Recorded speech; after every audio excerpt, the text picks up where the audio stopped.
that. But I wanted to start with our school theme or motto for this year, Verso Alto. And if you've ever been at drop-off in the morning, you hear our little call and response of Verso Alto, which means to the heights.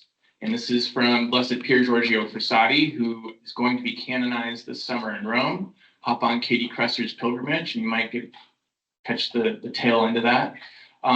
But he's been an inspirational figure for me, partly because he loves mountains, and born and raised in Colorado with the mountains. And even here, before State of the School tonight, I had to go do my usual run down to Carkeek to see the sunset over the Olympics and get my daily dose of mountains. And I think what we're trying to do at St. Alphonsus is really give kids a peak experience. We want them to, get up on their tiptoes and look back down eventually at where they've come from and say, wow, like that was awesome. That was good, it was true, and it was beautiful. Okay, Verso Alto. So that's what we're aspiring for with our kids, and you'll hear that as a theme throughout the evening tonight. So again, if we could just raise our glass to St. Alphonsus, to the goals that we have, the dreams that we have, Verso Alto, and Gavi Marjos, or cheers. Cheers.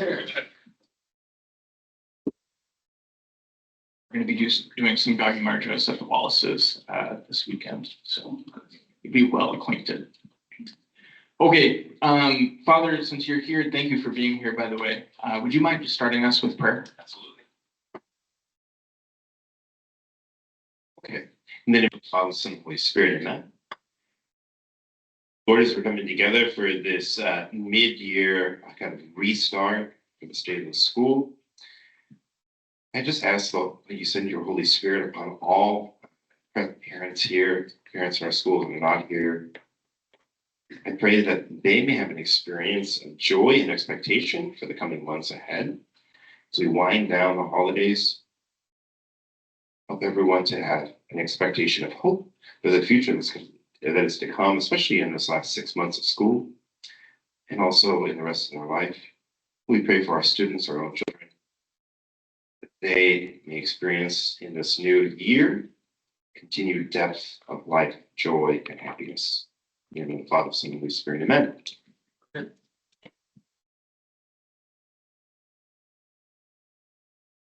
All right.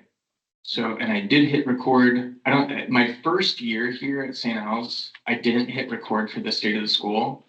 So immediately after the presentation, I went back into my office and screen recorded myself. It was an 11 p.m. night, so it's like, I gotta put that slide in here to remind myself. So we're recording.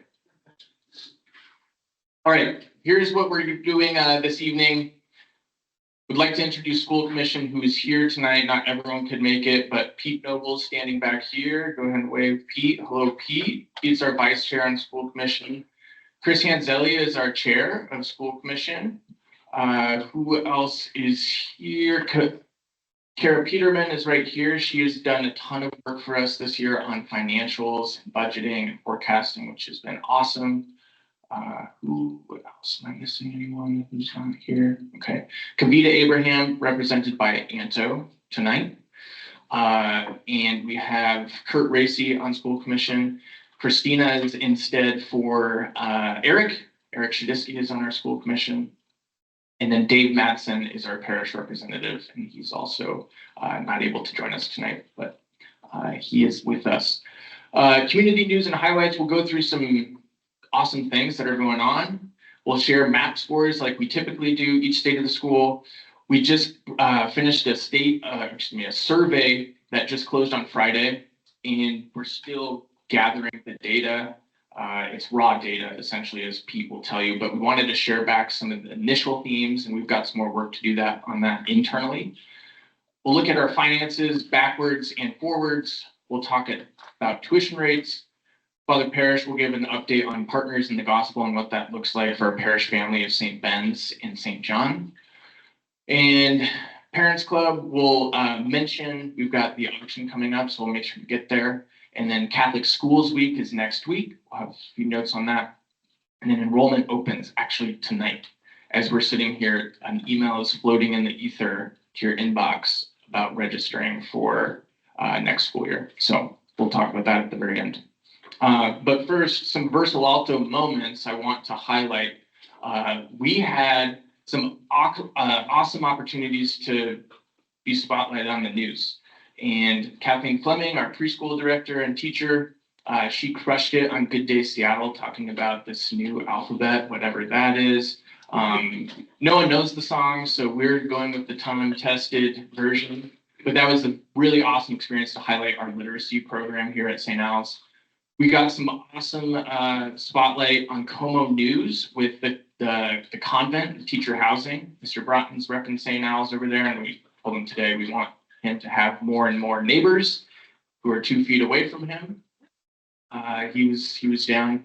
That was a neat story. And then again, we're still in this space of wanting to look at our technology and how we can support families and their tech choices at home. So we do the Wait Until 8th pledge here at St. Al's. We're the only Catholic school in Washington State, to my knowledge, that is on this registry. We're the 3rd school in Washington State to be on there. And a new feature, this is going to be added to the enrollment contract. So you can easily opt in during enrollment. There's a box to check too if you already signed up for the pledge. Great, thank you. But that is here to stay. And then also we've had this awesome article that came out last school year, but we're still getting a lot of traffic to our site from it. If you haven't read this, it's on our webpage, but 4 Catholic schools keeping the faith, and they're all over the country, and St. Al's is one of them. So please check this out and send it to friends, put it in your Facebook groups and whatnot. So we're doing great things here. Some other awesome stuff. Okay, Mr. Eric, putting the finishing touches on our security system. Yes, you've seen him hard at work.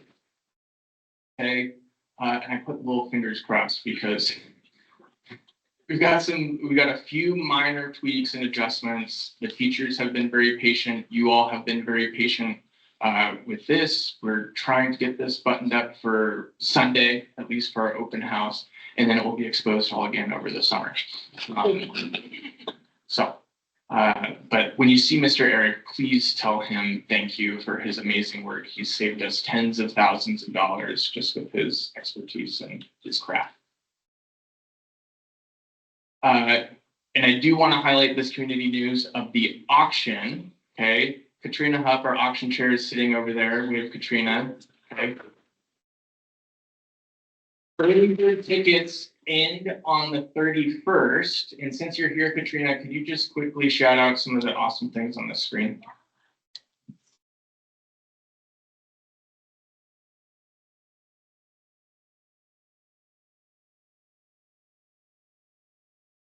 There will be something for everyone, like online, silent, live, and lots of little things to buy too. Like this. Possibilities. We used the St. Al's used to be bright. Just St. Al's used to sell this, and they did really well. So we are going to sell those. We're going to sell 50 aluminum, and then okay, well, yeah. Then there was another little idea that will be introduced, but I'm so buy your tickets if you haven't. Donate your item or idea, and start saving up. I want to thank Amy and Nicole, my partners in crime. They have been amazing. So, thank you.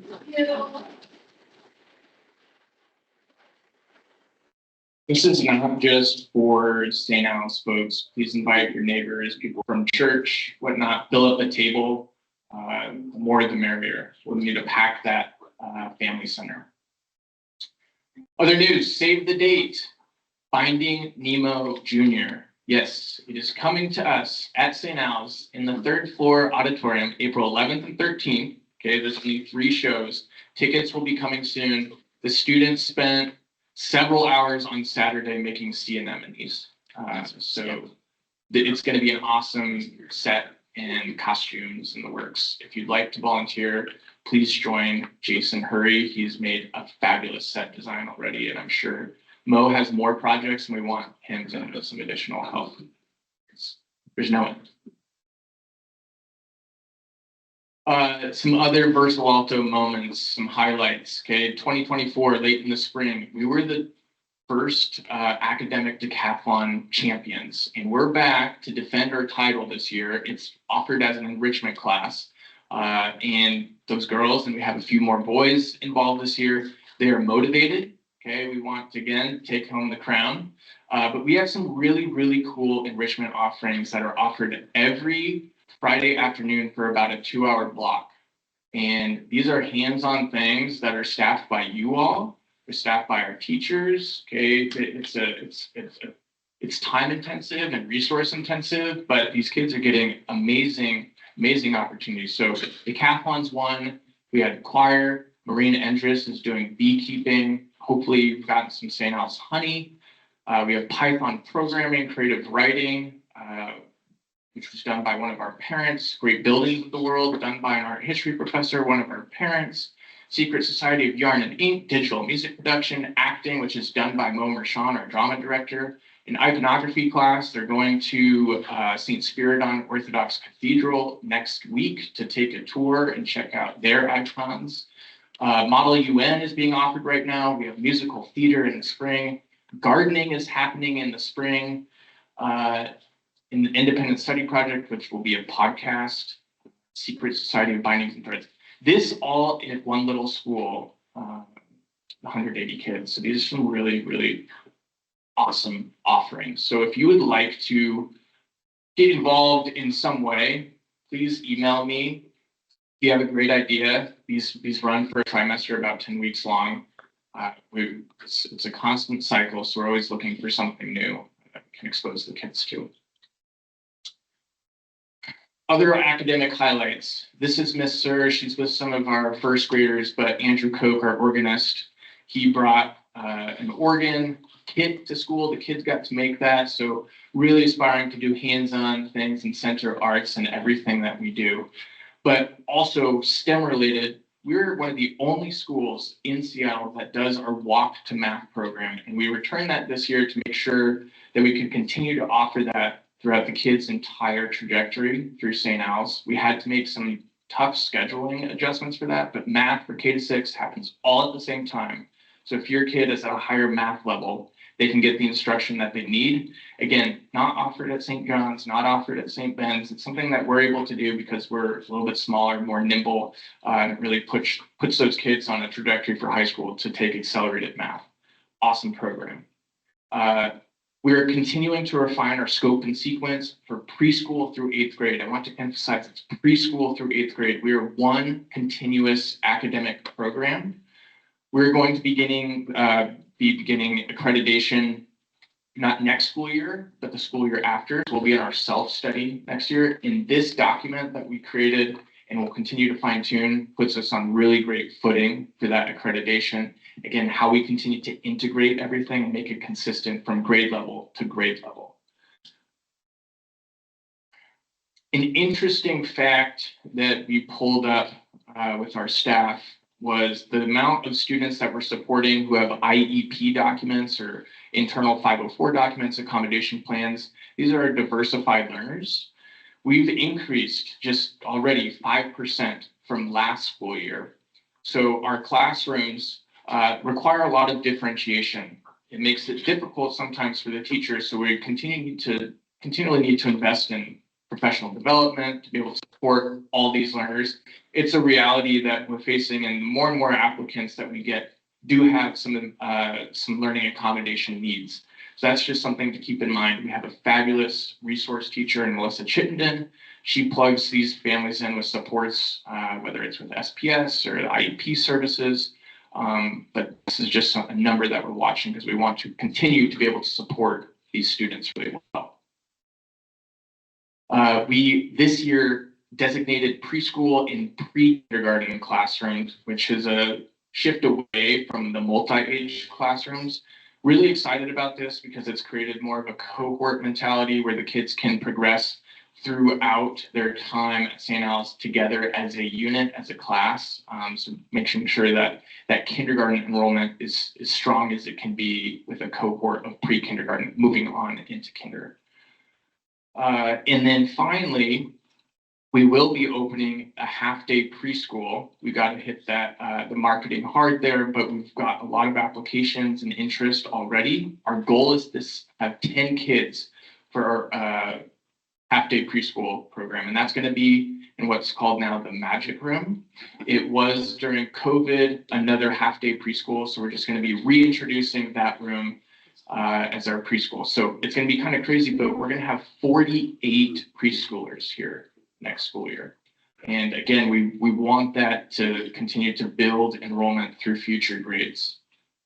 And I guess one more thing on this slide, and she's here tonight.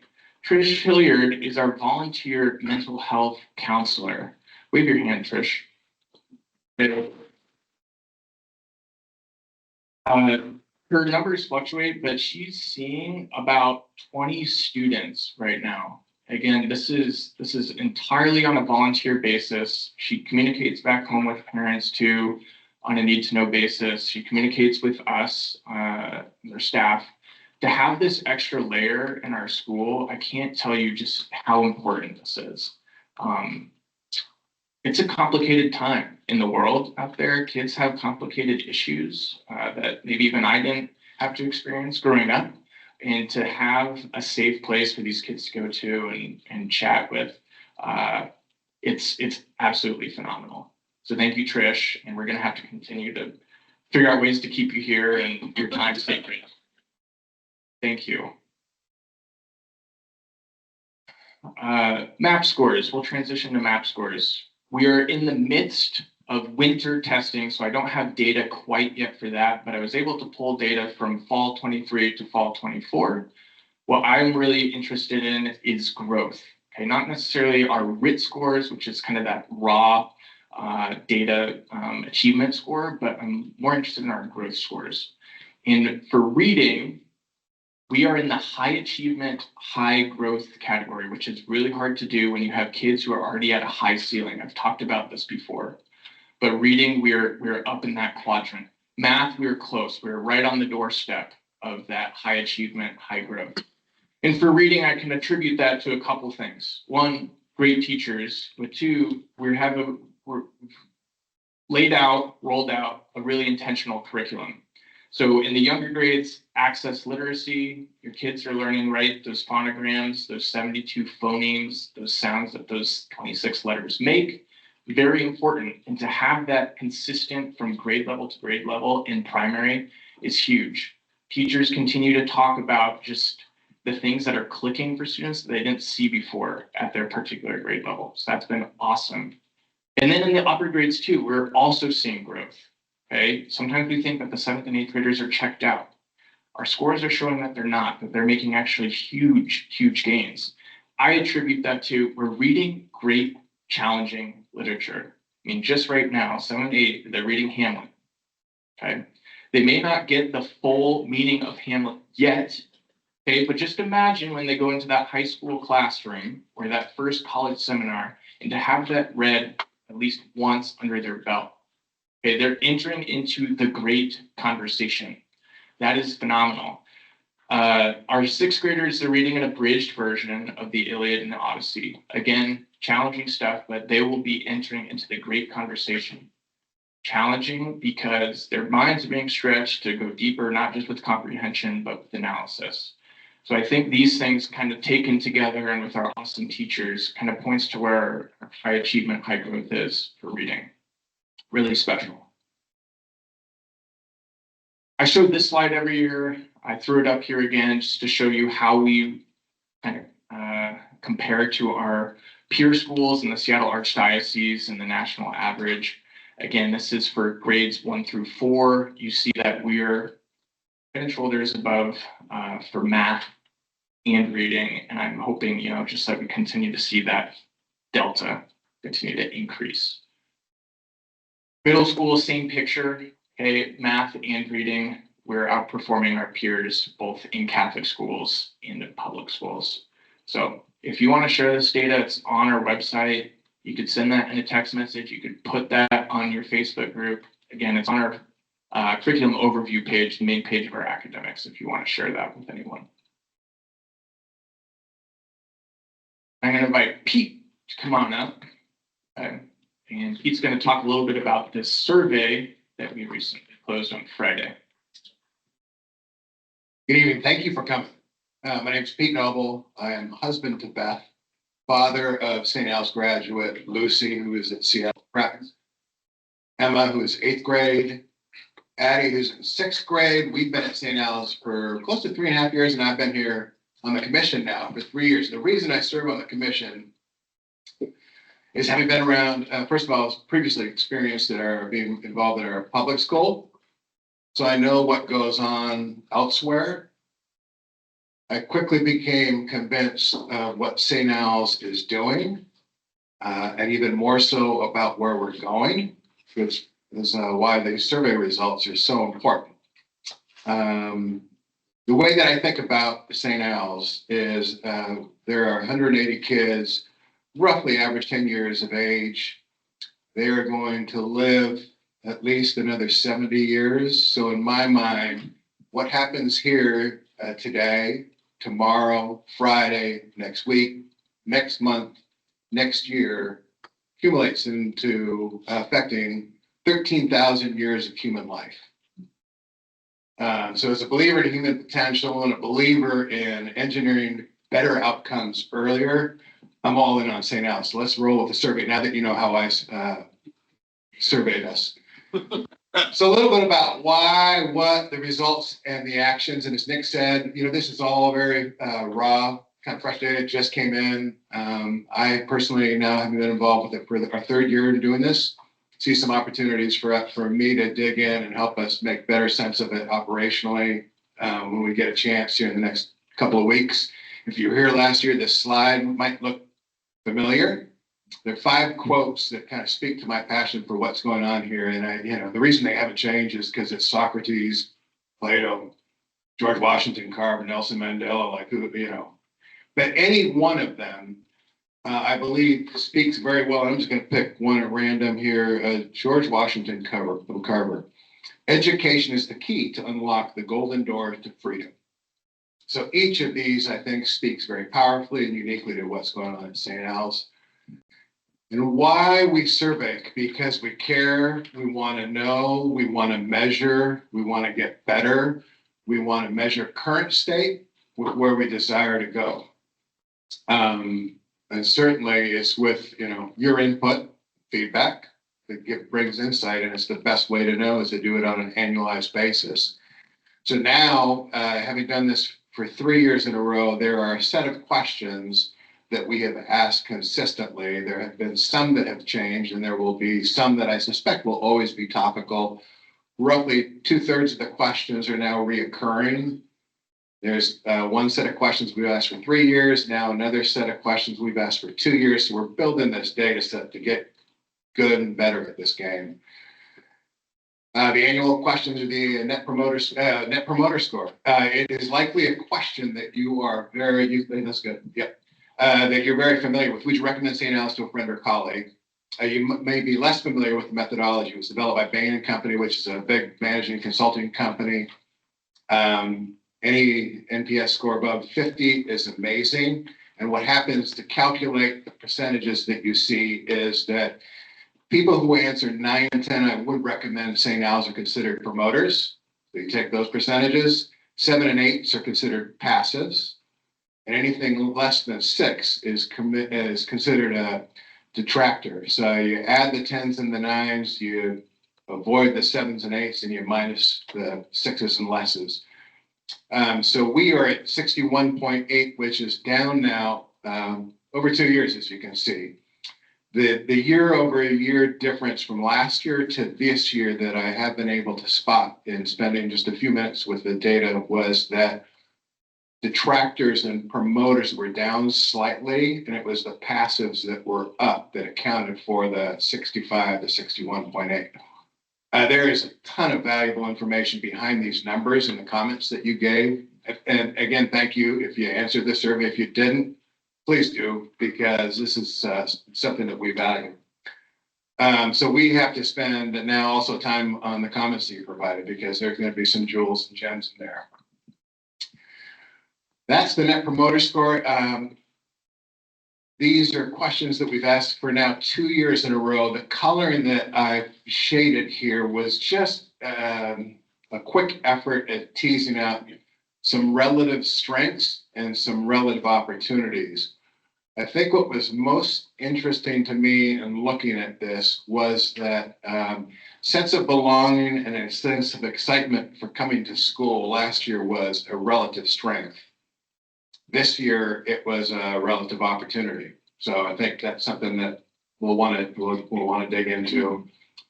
But certainly welcoming community, challenge, and rigorously academically, faith-filled community, and rigorous curriculum, our strengths, extracurricular activities, and develop appetite for spiritual sense of belonging is an opportunity, which I find somewhat interesting too. So those are, and I'm now going to invite Nick in as we transition to then man, these questions were interesting, weren't they? These, I consider these academic philosophy questions, and there were a series of 10 questions that when we originally all saw them, these are really hard questions, great questions. So I was eager to see the results, and tonight we're eager to share them. What's that? Did you say what percentage participated? Yeah, so we had 89 respondees. I don't know the actual percent. We've tried to get after the actual percentage. Part of the challenge is the survey goes out to what could be parishioners. So we could actually even have, I don't think they would answer the survey, but they might. So we went from 99 to 95 to 89 in terms of raw responses. We don't know the actual percentage. Oh, yeah.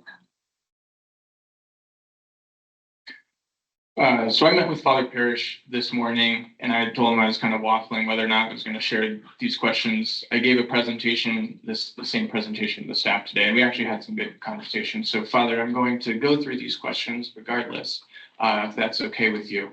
But yes, they were some interesting questions, and Father Parrish is going to talk about, hey, let's try and elicit a distinctive charism at each of our schools. He's going to talk more about what a charism means. Think of it as a unique gift given the needs and context of our community. And the gift comes from the Holy Spirit, and it has to be discerned.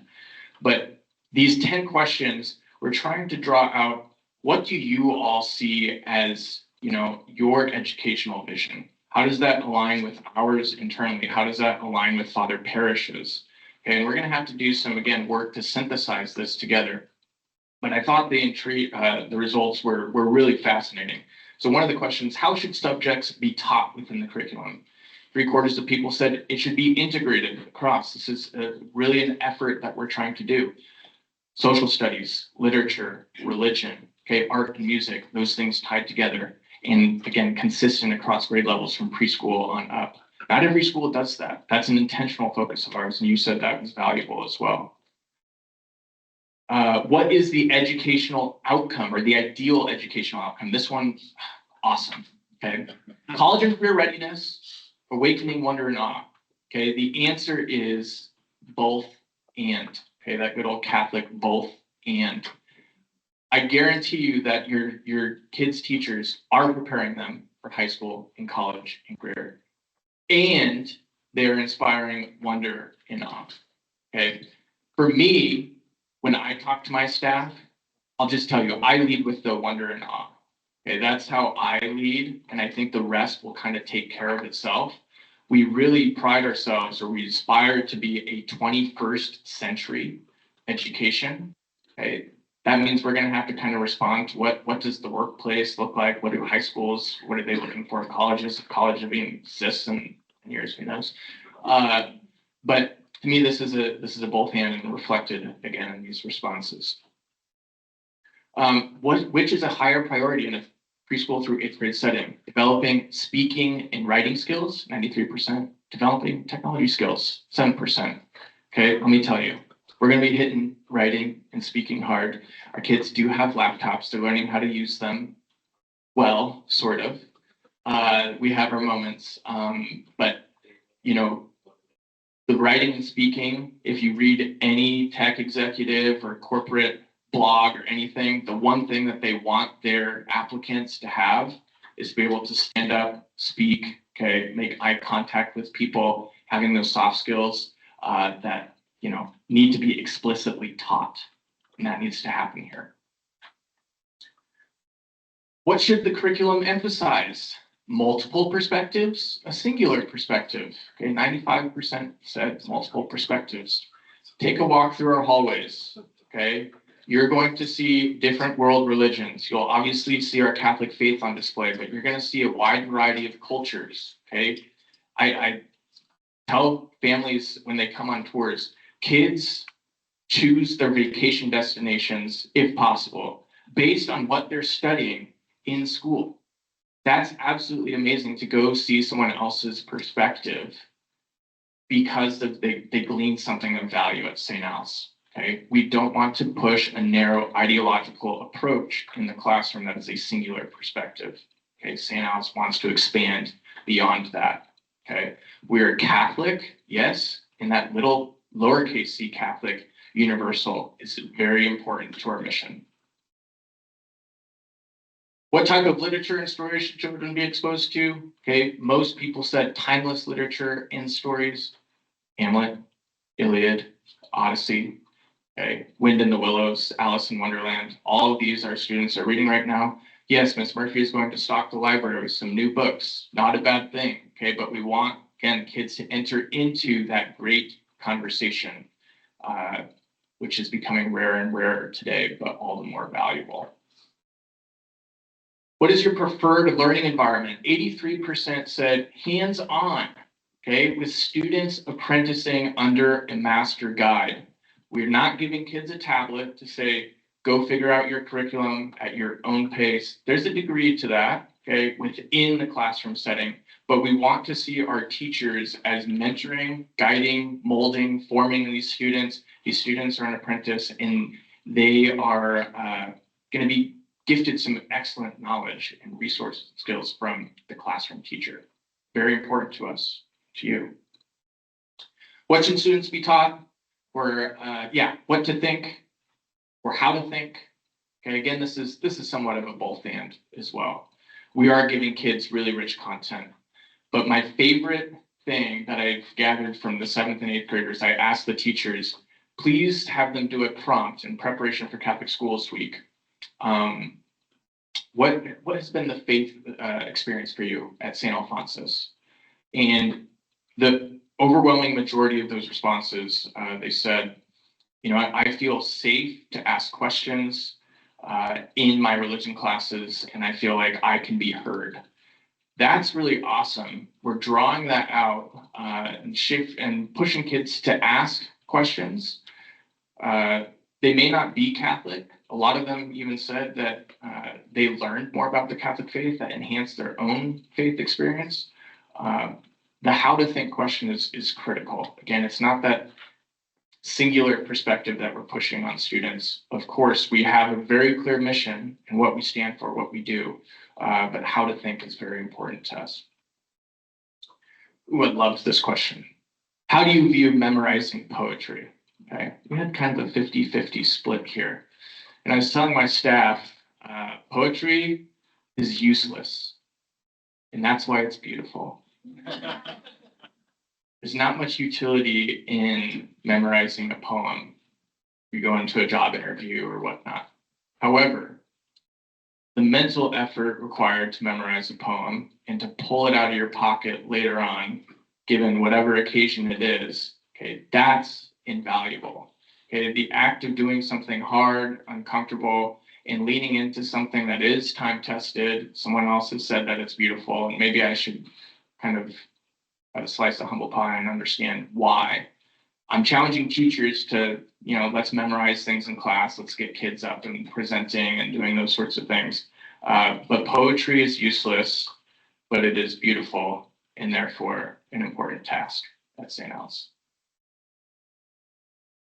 What role should music and art play in education?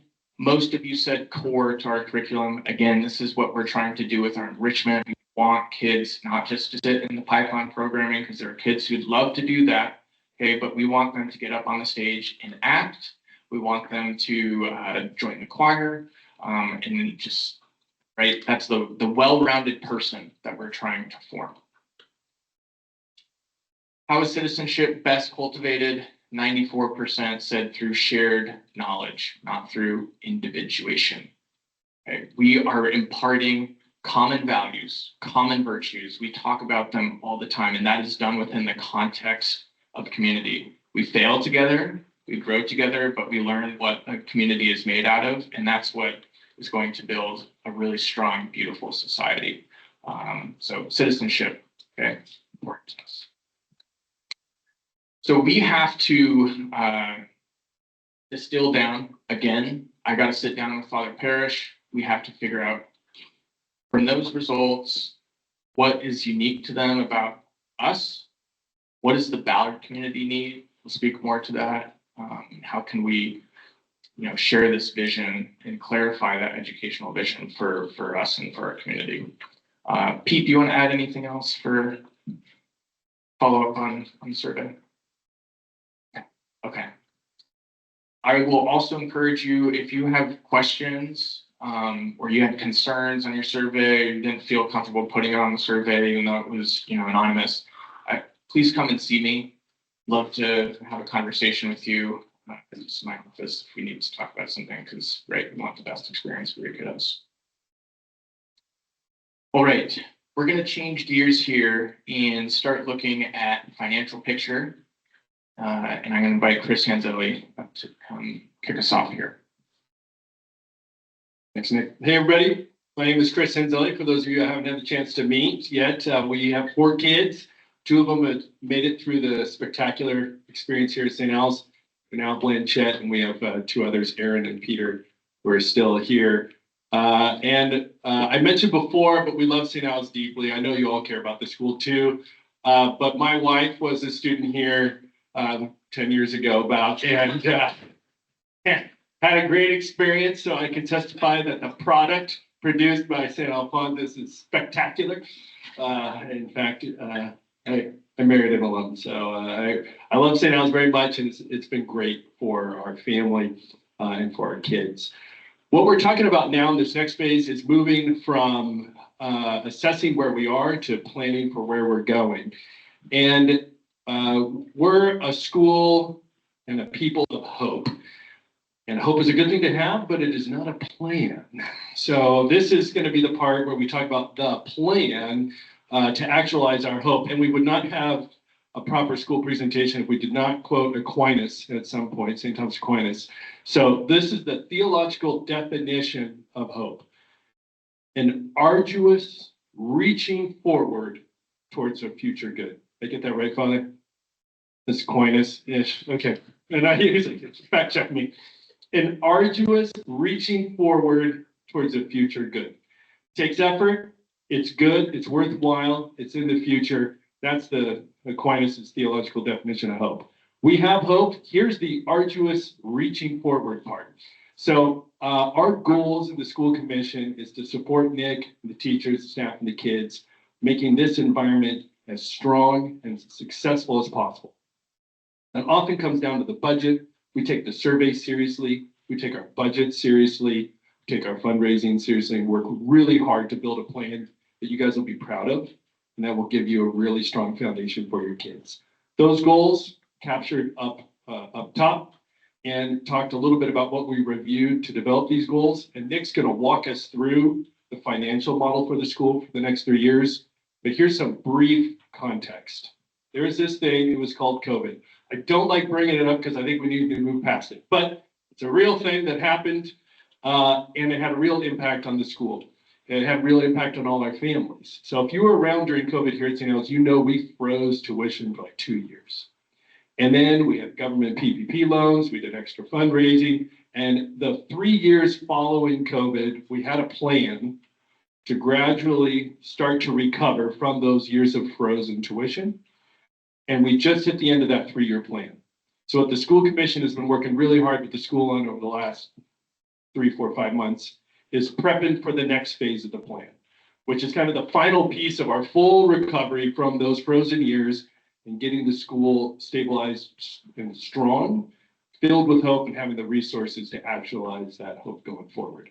So Nick's going to walk us through it. I'll be back up a little bit later, but thank you for your attention. Hopefully you'll see the path we're charting here, which is a great path, a hard path, but a good path for all of us. So, Nick. All right, so you're gonna get a lot of numbers all at once, but I'm going to narrate us through it. I know our eyes are gonna go to particular rows and columns and things like that, but if you can just be patient, bear with me. I'm gonna try and tell a story that, again, as Chris said, the C word, COVID, we'll start there. So this slide shows a look back to 2021, 2020, 2021, and a look forward to 2027, 2028. That's 3 years in the future. Okay, I've got enrollment, tuition increases, grants from external sources. We do get a para subsidy. I'm not including that on here. Our teacher pay as a percentage of Seattle public school base salaries, sibling discounts for out of parish, and then the general net income of our school over these years. And we've got some projections on here. Okay, I'm going to start with enrollment. Okay, enrollment was low in the 170s, I think even 160s during COVID times. Okay, we've gradually picked back up. Today we sit at 184. We are budgeting conservatively. We want to be over that 200 threshold, but we're going to conservatively budget, okay, for 185 students for the next 3 years. Okay. Tuition increases. As Chris said, there was a freeze during COVID to help families out. Okay, there's pros and cons to doing tuition freezes. We help families out. However, costs around us are also increasing, which means you have to play catch up. There is a marginal 2% increase going into the 21-22 school year. We had to come up with a 3-year plan, as Chris said, to begin to stabilize the budget. There was a 9%, 7.5%, and 5.5% increase over 3 years. Okay. You can see, okay, if we jump down to net income, okay, we have positives, and then you start to see some big red numbers. Okay. These, we had anticipated. These grants, you see a $318,000 grant. Okay, that's a PPP loan. Really helped the bottom line look really good. Okay, but you scratch underneath the surface, you realize, okay, there's a gap there. The Knights of Columbus were also very generous. Okay, so those numbers you see in 21, 22, 23, and 24. Okay, very generous grants from the Knights of Columbus to help us also stabilize. This school year, okay, we are going to operate at a net loss.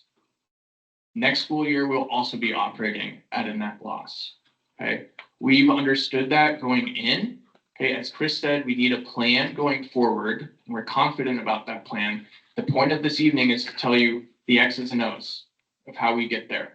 Okay, and again, keeping in mind that financial goal of stability, again, transparency, and ultimately a balanced budget, keeping that in line with equitable and just pay for teachers. There's a lot of balls in the air here. Okay. Go back up to tuition, and I'll get into more details on this. But tuition for the next 3 years, you see IP and OP, that's in parish, out of parish. It's a 7.7% increase for in parish tuition. It's an 8.3% increase for out of parish tuition. The reason why there's a difference is because we are further away from the normed average for out of parish relative to our peer schools in North Seattle than we are for in parish. So there's a slightly larger increase for out of parish. Okay, that is a 3 year, you can expect 7.7 and 8.3% in parish and out of parish. We are no longer budgeting for grants. Okay, that is best practice in most industries. We can't rely on them. They will not be in our budget. Again, we get a very generous $75,000 subsidy from the parish. Okay, we have reason to think that's going to continue. Okay, but you know, if it goes away, we'll have to be nimble and prepared for that. Teacher pay, percentage of base salary. Okay, put a question mark in here for 2021. Honestly, it took me a good 2 years to kind of disentangle this and just starting to kind of wrap my mind around this. On average, okay, we were at 72% of Seattle Public School base salaries. Okay, they do an additional package for some additional days. But the OCS, that's Office for Catholic Schools recommendation, is 90% of base salaries. And that's for the prior school year. The reason why it's for the prior school year is because if there's a large increase, the SPS goes out, which they're prone to do, it gives schools a little bit of time to catch up. So I just want you to keep in mind that teachers are already making 90%, and it's for the based on the previous year's salary scale for SPS. Okay, we were at 72%. 79% because we had a state of the school. We said we want to commit to this. We did. Okay, we made a nice sizable jump.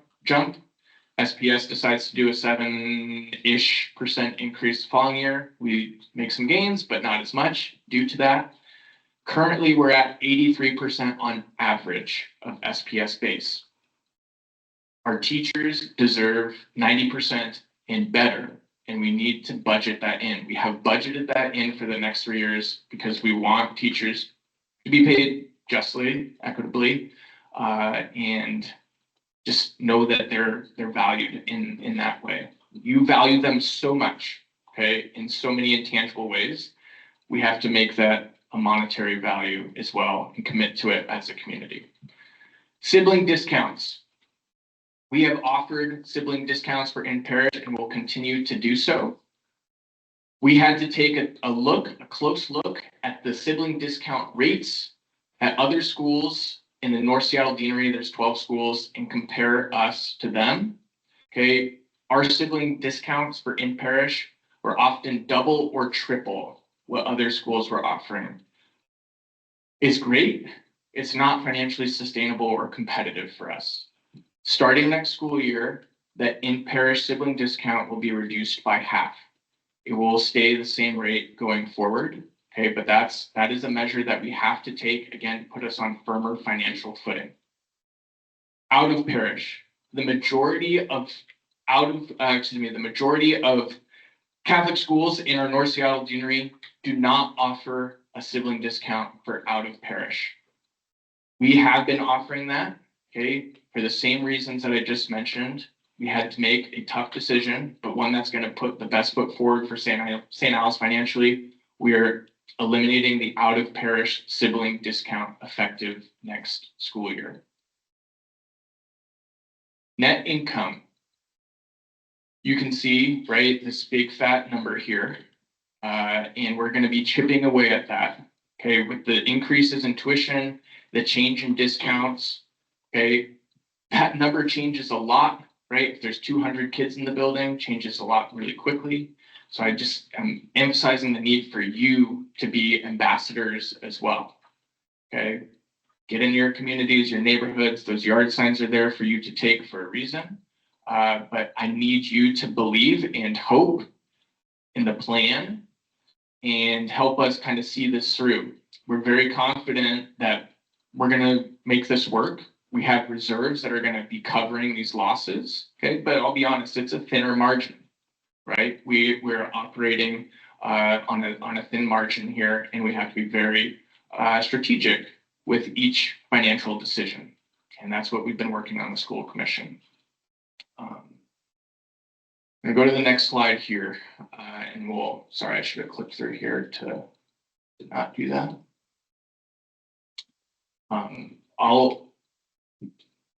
I'll pause this for questions in just a moment, because I know probably some will come up. This is just kind of a side point that you're all aware of, but sometimes it's just good to reemphasize.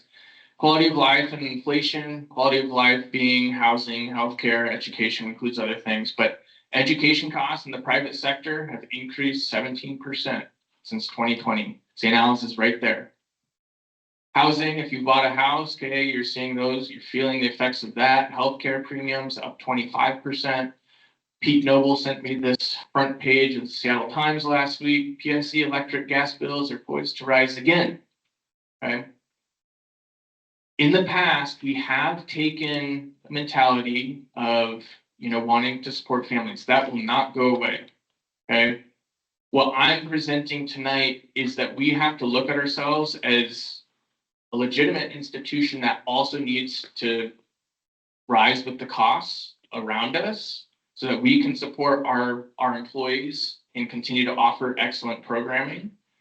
We can't do that if we don't increase tuition and the rest. Okay, that's reality, and that's something I'm gonna just ask for your support on. How do we compare, okay, with tuition? I wanted to just pull out at least in parish tuition here so you can see how we stack up against our North Seattle schools, 11 of them. So currently this school year, we are ranked 3rd in terms of lowest cost. All right, 3rd out of 11. If we do our increases that we just talked about, 7.7%, 8.3% over the next 3 years, and if we assume that every other school is doing a 5% increase, which is typical, but I've already talked to schools that are doing 8% increases next year also. Okay, but we're taking conservative. If everyone does 5% increase, 25-26 will be ranked 4th in cost, 26-27 will be ranked 5th in cost, 27-28 will be ranked 6th in cost. You can see that red line for 2028 there. We want, okay, to be more in that average range. We don't want to offer a discount on an excellent program, okay, when we can afford and can have families believe that we're offering an excellent academic product. Okay. So that goes to show you just where we're at currently and where we will be after these increases. We will not be the most expensive Catholic school. After this, we'll be right in the middle where we want to be.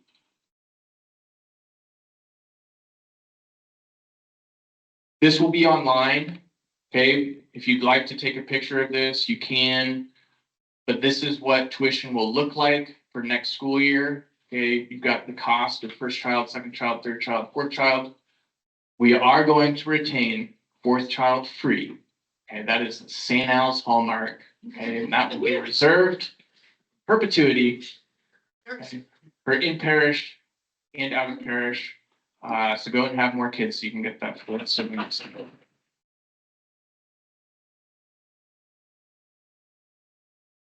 gonna pause there. I threw a lot of financial information at you. Any questions right now?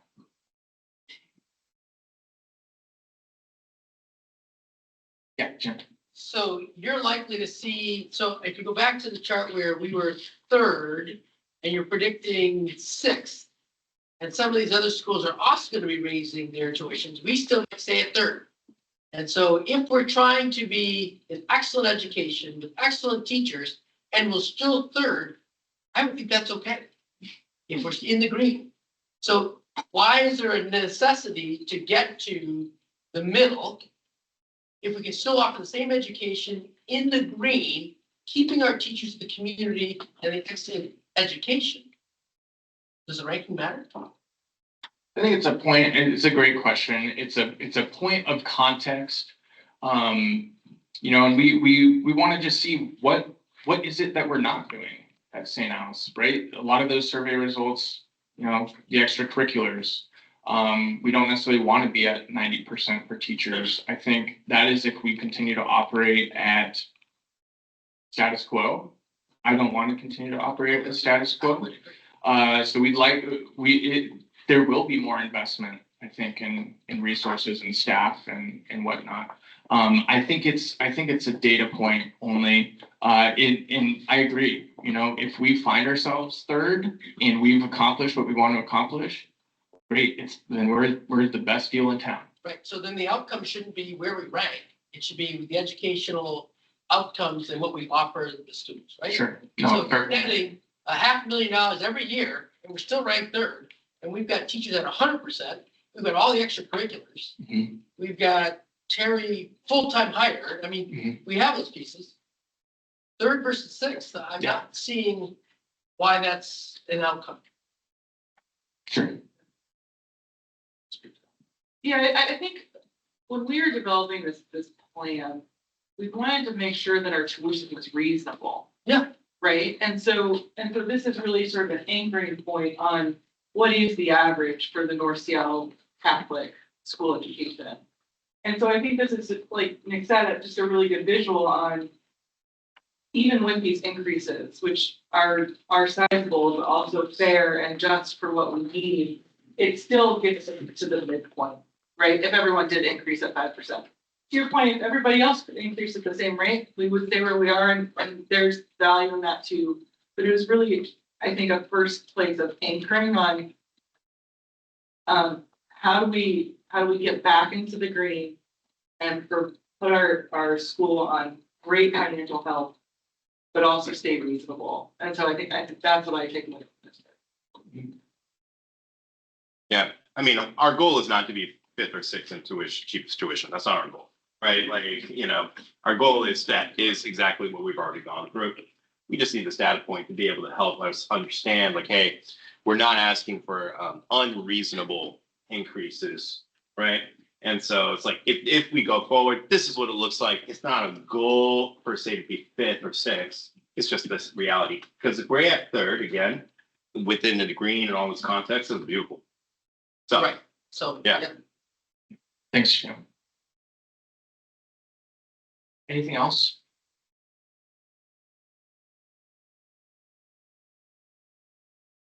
What are the biggest levers? In the chart where, tuition increases, enrollment increases. Yeah. Which is the most impactful to move? I mean, we saw the increase on tuition, saw the increase on teacher salary, not catching all of them, but what are the biggest levers outside of, within the plan, yes? Tuition is certainly the biggest lever, followed by the discounts. There's some other internal things that we'll be looking at, just, budget. We already operate on a, really lean budget, but, how can we look at our facilities budget, making sure that we're sharing resources, kind of where the parish family stuff starts to come into play. How can we look at facilities and other campuses to make sure that our costs are similar? If we're paying more, can we adjust those?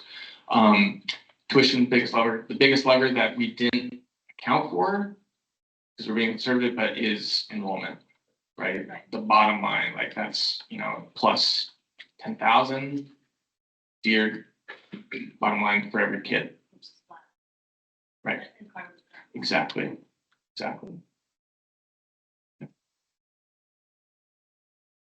Yes. Percentage in parish versus.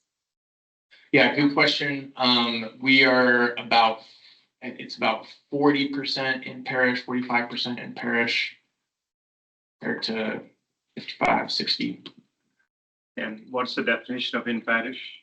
In parish, you have to put me on the spot, all the criteria, and this will be on your enrollment contract. Regularly attending mass at St. Alphonsus, having an active giving card on file or online, participating in parish ministries and school ministries. Melissa here, I might be missing one. Those are the main things. And as Father Parish will tell you, it's just, we want you to belong. We want you to participate, right? That gap between in parish and out of parish, it's the intangible just presence of you there. I don't want it to be transactional. Father Parish doesn't want it to be transactional, but there is a gift of self, of you just being in the pews, serving coffee and donuts, okay, going to a Bible study. That makes up for a lot of that gap, okay, in a spiritual accounting sort of way. Yes. So then my question is I know my family, we pay out of parish tuition. Mhm. We pay full price, I don't care, whatever it is, it's worth it to me, I'll pay for it, yet I still do all the other intangible stuff. So where do you draw that line where we all know that there's some parents that just don't do anything? How do you balance that out? Because there are parents that do a lot of stuff. And that's great. And then there's people that work full parents or full time and you're like, dude, I don't even think I've seen that parent before. Because they are, working from 8 a.m. to 6 p.m. But then, and I know that's probably another question for another time, but there are people that I want my discount, I want this and this, and dang well they're not doing squats for the coffee hour. Sorry. Oh, no, I love this question, actually. I'm just saying, because I love my, I can't believe I have one more year here, and I'm out of here. And I'm like, are they still gonna look at me crazy when I come to welcome the kids, or, maybe then I can come back into retail when my kid is not here. But that's what I'm saying, it's been a big part of my life, and I can't imagine not having that part of your life, but I know there are families that they're not part of this. And how do you determine what is in parish versus out of parish commitment when? Having been a pastor, the second time around on this, thank you for the question, right? It's good to be kind of clear and transparent about this stuff. One thing I always like to say is this, and this is not at all speaking into the actual question or into your sentiment about it. But I always say this, there's no such thing as church police. So it's like, one of the things that I always talk about is it's like, we're like, you make a rule, how do you enforce it? And you're like, well, as Catholics and as a church, right? Like, I have to rely on the best lights and virtue of that individual at the end of the day. So, just as we're asking your own children to grow into the potential and lean into it, we also as parents and have parents grow into that virtue and lean into the virtue, because the net benefit is you're sad to leave. Yeah. That's beautiful, right? So one of the things that I always say is that somebody not participating and not belonging, in a certain sense, is its own punishment, because you lose out. You lose out on something beautiful and good. So that being said, Father Parish ain't going around and, unless there's something flagrant, right? I had, in my last church, I had a flagrant situation where I was like, look, okay, like, you're making a fool out of me and you're making a fool out of yourself, and everybody knows, let's have an honest convo. And look, you caught me. All right, good, beautiful, right? Well, good to be a human. It's not like I don't have similar sentiments in my own heart, right? I don't really judge people about this kind of stuff, right? But I do always ask people, look, push into the beautiful thing, because you will experience beauty. So no church police, but at the end of the day, it is something I still speak about, right? Which is, I'm glad I got to talk about this. So, okay. The last thing I'll say is the in-parish checklist boxes on the enrollment, which is coming out tonight.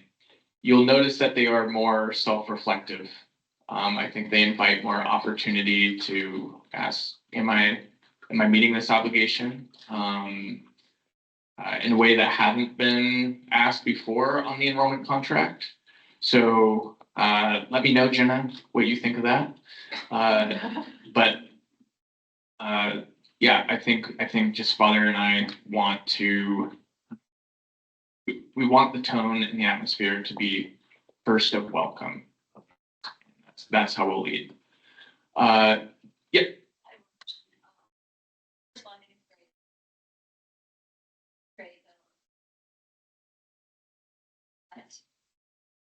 You are holding at 185, but so the question is like, what if somehow we do explode to like 240? Are you gonna keep this thing? I know that's what I would hope for that, right? But would you keep the 7.7 and 8.3? Or revisit that after? I think that would warrant a revisit with school commission.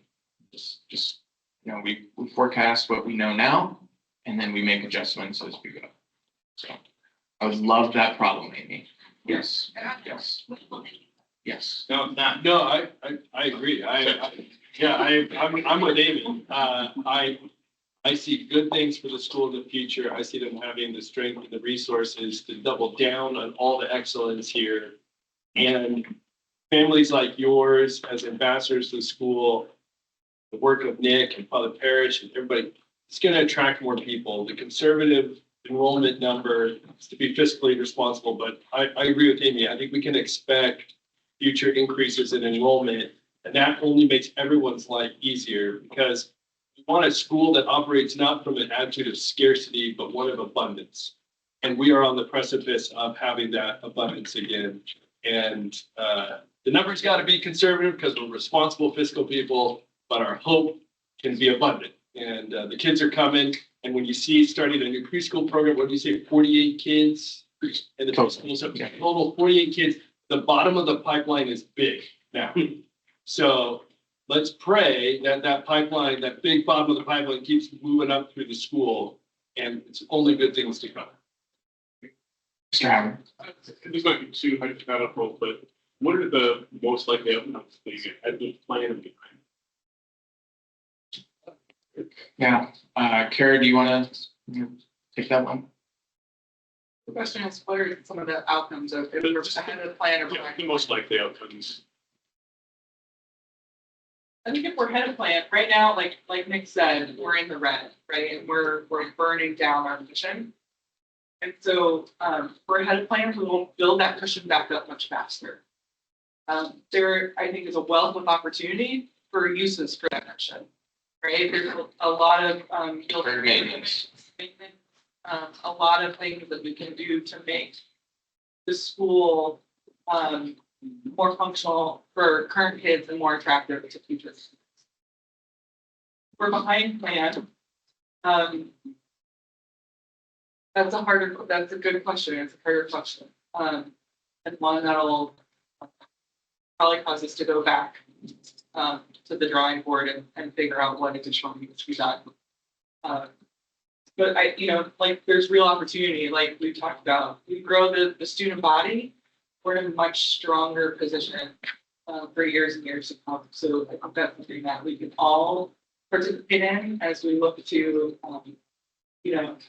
advocate for other families coming here. And then find ways to build back the cushion.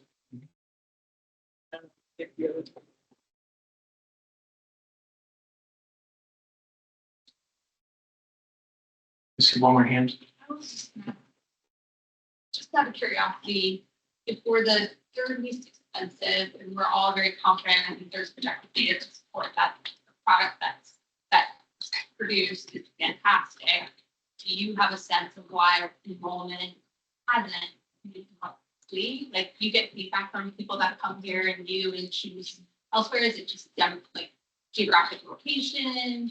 Like, what? Are there certain factors? Yeah, there's a couple things. We can be our own worst enemy with size.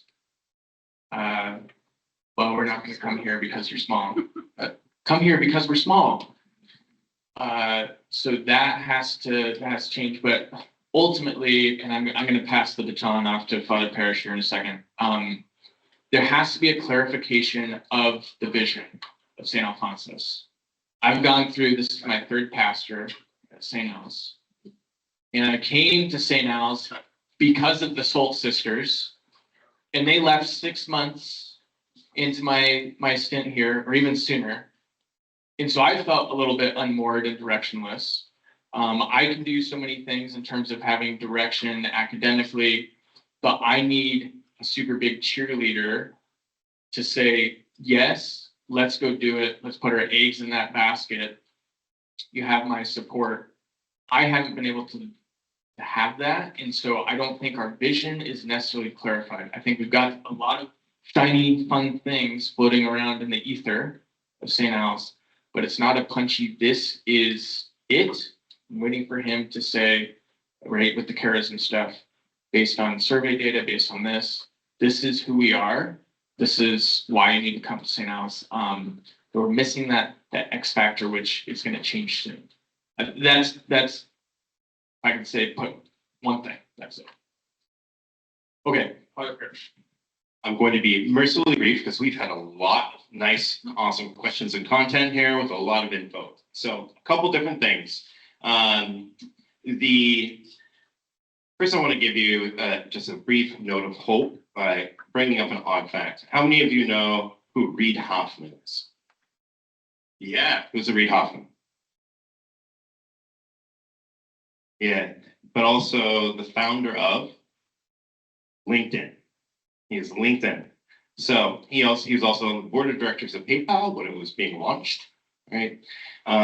Reid Hoffman is interesting because he's been doing a series of interviews lately along with some other tech leaders where they're saying that they almost entirely hire philosophy majors now.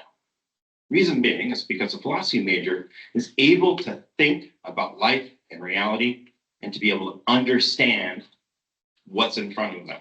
They're not crunching numbers, right? They're not simply churning code. What they're doing is they're able to look at something and see life and reality, and they know how to think, not what to think. Going back to our questions that we were like for the survey,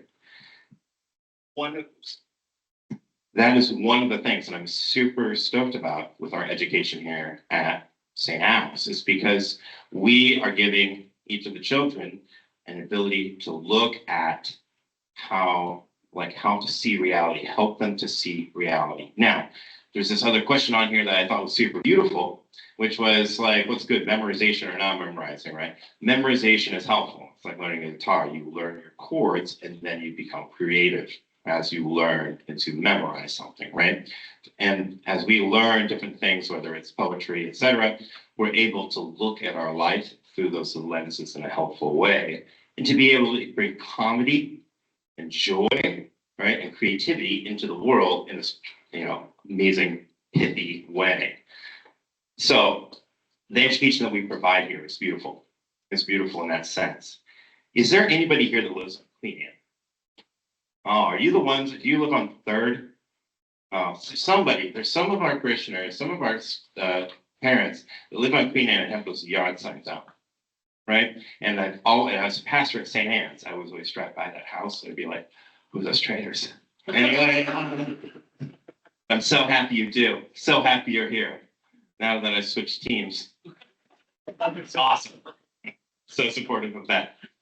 I want to make a big pitch about those lawn signs, and I want to go something that I said at one of my masses during the all family schools week, right? Mass Sunday, the first of the month Sundays. You have total ability just to share your experience and walk up to your neighbors who have children, young or middle school, it doesn't matter. Say, look, I bet you my experience at St. Al's is better than your kid's experience. Right? Yeah, then you bring a bottle of beer over, right? And you talk about it, right? But the reason I put this out in a provocative way is because, look, one thing I always say is here at St. Al's, we're trying to bring forward the best things that our faith has given to us that is freely received without the experience of belonging to the faith, right? There are so many things that I am able to bring forward. Mr. Potter knows, and all the faculty are able to bring forward that are a direct human benefit. For example, the university system, the oldest university in the world is the University of Bologna, 1066, right? 1066, right? The university education system that we have is just the fruit of the Catholic faith, people being curious about life.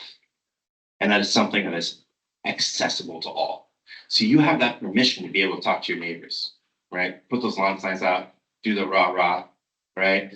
Say, hey, look, my kid's super beautiful over there. It's okay to invite people to the school that you send your kids to, and just be bold about it. And then if they get mad at you, you just say, oh, look, this random priest just told me to do that. Give them my email. I'll take the heat, no problem. Anyway, where have we been? Now, as you've known, and I'm going to keep this very brief, we are now in a parish family. It means that we are our own still, at this point, individual church in one of 3 churches. What does that mean? It means that we are going to be on our way to becoming one parish, one church. Now, the thing is that we will be having basically one large area of like ministry of education that has 3 different ministries. Those 3 different ministries are called St. Benedict, St. John, and St. Alphonsus schools. All right. So within that context, how is it I have to start playing through, and I've been starting to gather, like, and recruit for a core group, committed people, representative of all the parishes, right, to help pray into what does the Holy Spirit want for our one parish.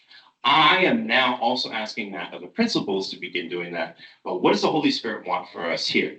The thing is that I believe that God has a desire for St. Al's school and a gift that it wants to reveal. The Lord wants to reveal a beautiful gift. What is the gift that he's given this school? And so it's Mr. Paternoster's job, with his close confidants, along with myself, to pray through what is that gift. That is called a charism. It's just Greek word for the word gift. Right? What is that gift from God that St. Al's has?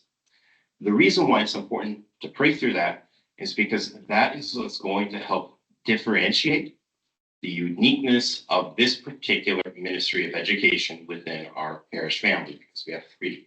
Each of them have different strengths and places that they need to lean into, but we also need to discover what that is. And so I want that for St. Al's. So I've given all of my principals, right, the permission to go forward with that discernment. What is that gift? What's that beauty? What's that goodness? So that's going to be coming out over the next year, 2 years or so. So what are you going to expect, though, however, this next 6 months? Well, first off, I'm still experiencing everything up front, straight up right now. So it's been a lot to experience. So I'm still getting my arms around the whole parish, like all 3 churches, right? So a lot, probably going to take another 2 years, being blunt. But what you're going to start seeing, though, is that more and more communication coming out about from Mr. Paternos about what does it look like for our parish to become one, and how is that going to affect, right, our individual educational ministries called our schools, right? Because it's going to help.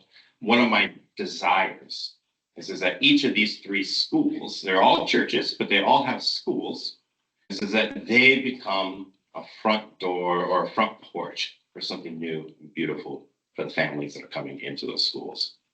But they're going to be doing it in their own unique way. So the last thing I want to say as I wrap up and try to keep this as brief as I can is that one of the questions we need to ask is that what is Ballard needing? Right? What does Ballard need? Part of a charism, the gift that the Holy Spirit wants to reveal, is that it's meant to be looking out towards what we see in our neighbors and our friends and our relationships in the places that we live. What does Ballard need? What are our kids dealing with, right? What is it that they have hope for? What is it we may be scared of, right? All these different things are good to be able to start praying for and talking about, because each location of a people, Ballard as a people, if we want to imagine it that way, has a need, and the Holy Spirit wants to speak into that. So that's why I'm excited for the coming year and the coming couple years. There's an insane amount of potential here, right? And what we're doing is we're working and making sure that this potential is going to be activated on, and it's going to be activated on in a beautiful way. Anyway, here you go.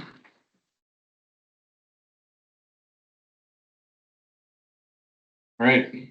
Everyone else stoked? I'm stoked. Sorry. Father Parish swear stoked. Thank you. Chris, can I just invite you back up? We didn't get to this slide, but it's an important one. And then I've got just 2 quick ones, and I think we'll.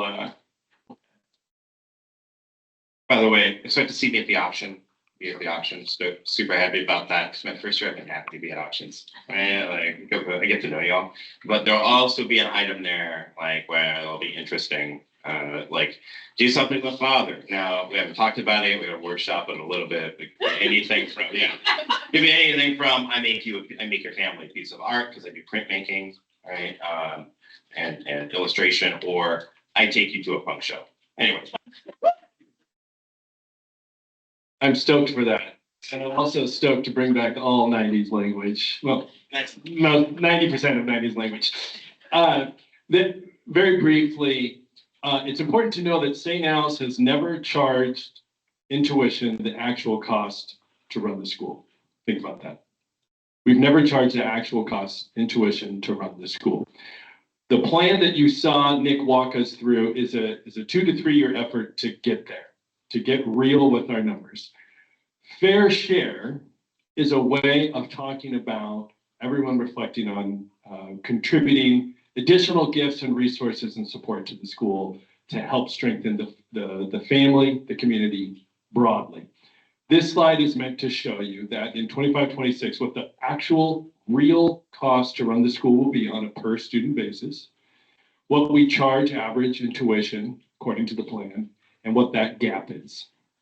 Sharing this knowledge, being transparent about it, is an invitation to every family, to the best of their abilities, their condition, their situation, their station, to do what they can to help us close that gap.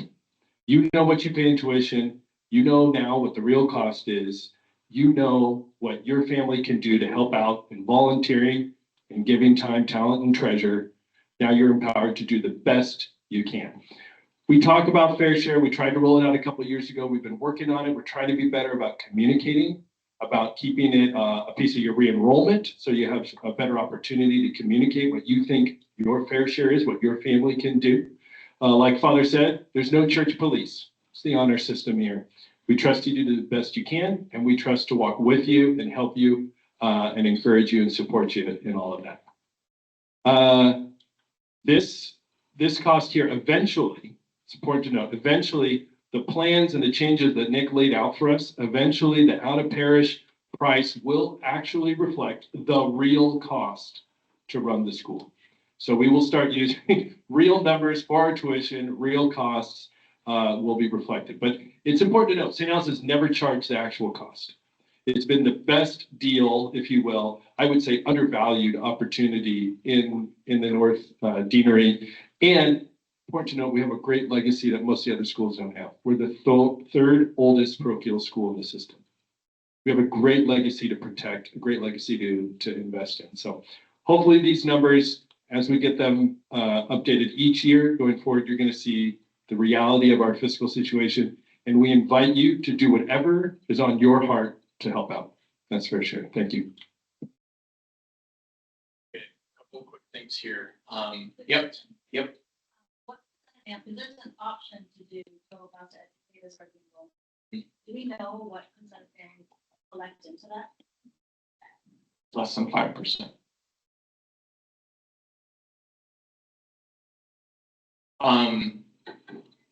Enrollment opens tonight. Please do it tomorrow. Go home and sleep. But in your inbox, okay, there'll be an email from Melissa with final site information or parent portal. Please make sure that you take care of this. There's a timer up there to create a sense of urgency. Melissa does not want to track you down, or do I. It will be due on Thursday, February 13th. That's right before we roll into that awesome long midwinter break. Get it done and out of the way. On that enrollment form, okay, as Chris just mentioned, there's a place to make an annual fund pledge, okay? And as Nicole mentioned, there is an opportunity to make that a pledge for the delta or the gap of cost to educate and what we charge on average. So again, that $4,200, okay? If that's right for your family, check that box. There are other options too that you can put in a custom amount. But the only thing, and this is kind of a new change that I like, the only thing that's due at the time, February 13th, the enrollment deadline, is the enrollment fee, okay? Your annual fund payments will be starting to be charged based on how you divide up your payment plan, but July 1st is kind of when those would first be pulled if you select that option, just so we're keeping our fiscal years separated. But the $250 enrollment fee for the family is the only thing that is due at the time of enrollment. I will have financial aid conversations with families, so still sign your contract. Just know that we'll go in and readjust them if financial aid is going to be given out. Okay, I'm working on that in the month of February, since we just got those applications in. Finally, okay, Catholic Schools Week, it launches on Sunday with family mass. Please come out, have your kids wear their uniform. We're gonna come back in here and congregate with coffee and donuts. Emma Noble's gonna be giving some awesome tours throughout the building for all 180 people that come rushing in to enroll at St. Al's. And then yard signs, as Father Parrish said, please stick them up. And there's an exit ticket there. Since we did questions, okay, and it's 8:30. I appreciate your questions, I really do. And you know, we had a small enough group tonight. It was really nice to just be able to kind of banter back and forth on those. But if you've got additional things you'd like to discuss with me, there's a great little form that you can fill out. Drop me a question. Yep. QR codes now. Oh. I'll send an email out tomorrow or Friday, hopefully tomorrow, that has this recording. It will have that QR code and maybe a link to do auction tickets. What's that, Maureen? Oh, I just wanted to say, there's a QR code here that people can buy their auction ticket, also donate to the auction, And volunteer. volunteer. There will be Glassy Baby. If you want, we have a caterer, signed caterer. We haven't done a tasting yet, so if you want. It will be one person.